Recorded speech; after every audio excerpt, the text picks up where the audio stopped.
The secret to accomplishing what you want to in life is not being hard on yourself. It's being compassionate with yourself. I'm very passionate about this topic because there's a lot of cultural energy going the other way. We have this cultural story that being demanding is how you get results, like the best coaches, teachers, CEOs, and so on. And so we think we have to be that way with ourselves. We think we have to be demanding of ourselves in order to get our top performance. And that is not necessarily the case. Now, being demanding absolutely can work in the short term. Ruling by fear can work in the short term. It may have been all that worked on you when you were a kid because you got so used to it. If it's what you're used to, the threat of getting in trouble is the only thing that's going to motivate you. The challenge of this when you're a parent or coach or teacher or boss or some other authority figure is that you have to keep escalating. The threats that worked yesterday don't necessarily work today.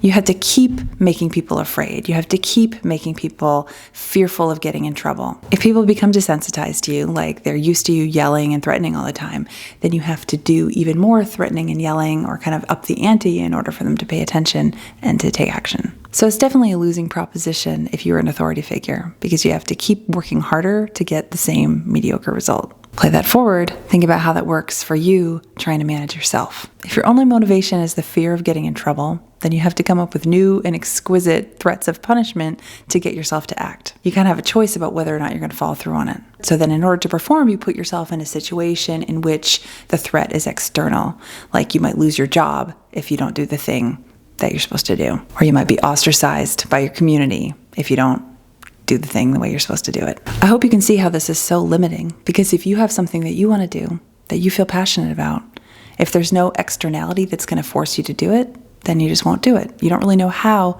to be motivated any other way. And so you're missing out on a lot of joyful experiences and fun things that you could be doing and achieving because there's no mechanism for you to force yourself to do them. Not to mention you spend a lot of your time feeling like crap because you're either under threat or feeling guilty about the thing that you're not doing. Your other option is to go toward something instead of away from something. In other words, instead of motivating yourself by the fear of something bad happening to you if you don't do the thing that you think you're supposed to do, what about if you are motivated by something that you want, something that you're going toward, some experience you want to have or some way you want to feel? If that is your motivation, you can go for whatever you want at any time and you can pursue it infinitely. There is no ceiling on your growth. There is no limit to how good you can get at a thing or how far you can go with it or how successful you can be. And the best part is the whole time you're pursuing it, you feel amazing. You run into challenge, even frustration, hardship, you still feel amazing because you have this sense that you have what it takes to prevail, and the motivation is entirely internal. It's coming from your confidence and your ability to follow through on what you say you're going to do, your vision for the person you want to be.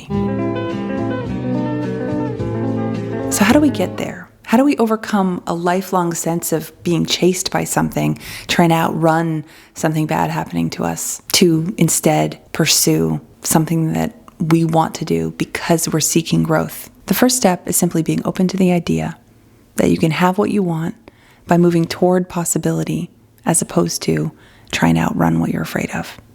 And that you can get there, you can get what you want through self-compassion and encouraging yourself as opposed to berating yourself and punishing yourself when you fall short. That's a different lens through which to see your circumstances. And so that's a different kind of awareness. Even without doing anything differently, something's already changed. You see things differently. And so then you can observe your choices through that lens. You can notice when you are making the choice to berate yourself for something.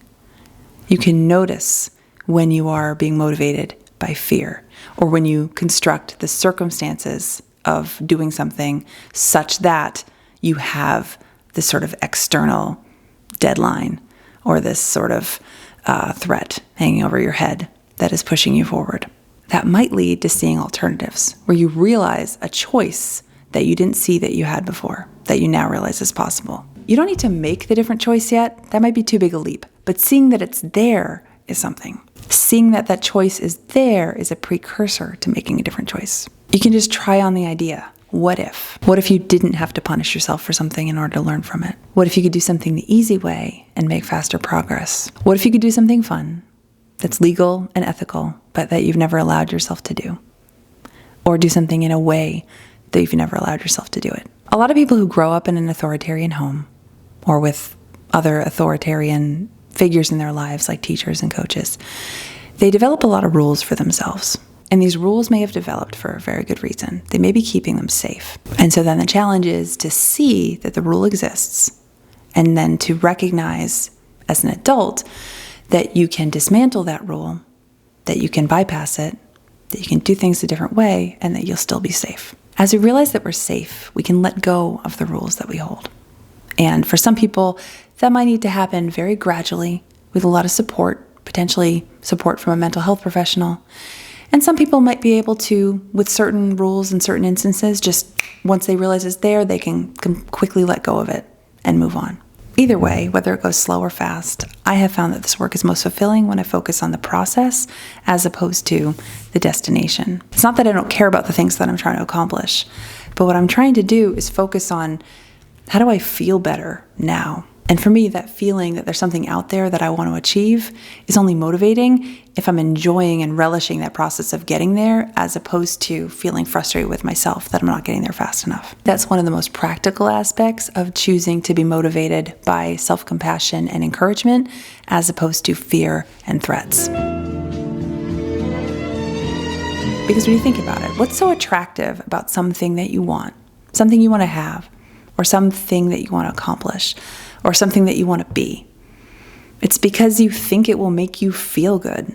If what's motivating you is the sense that you're not enough, then there is nothing you can accomplish that will take that away.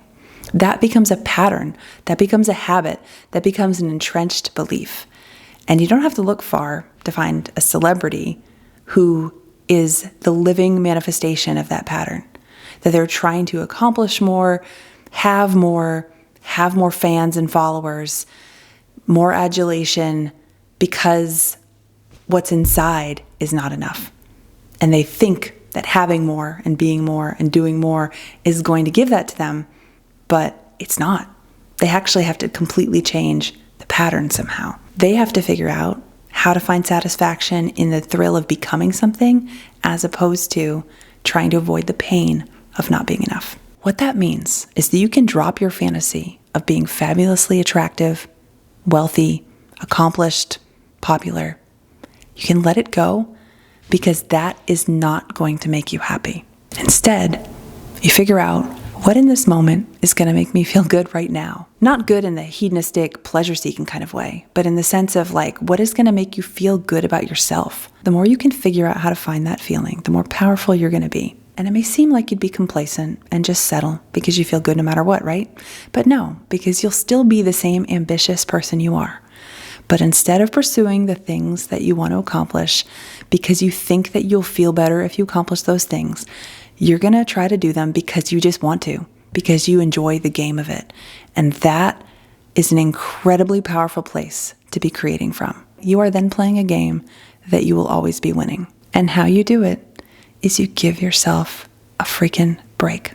You notice when you say or think something that is negative toward yourself, and see if you can replace it with something that's warm and encouraging toward yourself. Maybe you've tried this and it hasn't worked, because of course the patterns aren't going to change overnight. But here's what to look for to know that it's not a huge waste of time, is that in that moment of saying something kind to yourself, of reframing a situation so that you are encouraging yourself and encouraging the progress you're making and encouraging the attempt, as opposed to dismissing the result maybe, in that moment, you might feel a little glimmer of feeling a tiny bit better. And that is the thing you can build on. My wish for you is that you spend more of your life feeling good about yourself, even if that's just a few seconds at a time. It adds up. It matters. And you deserve it.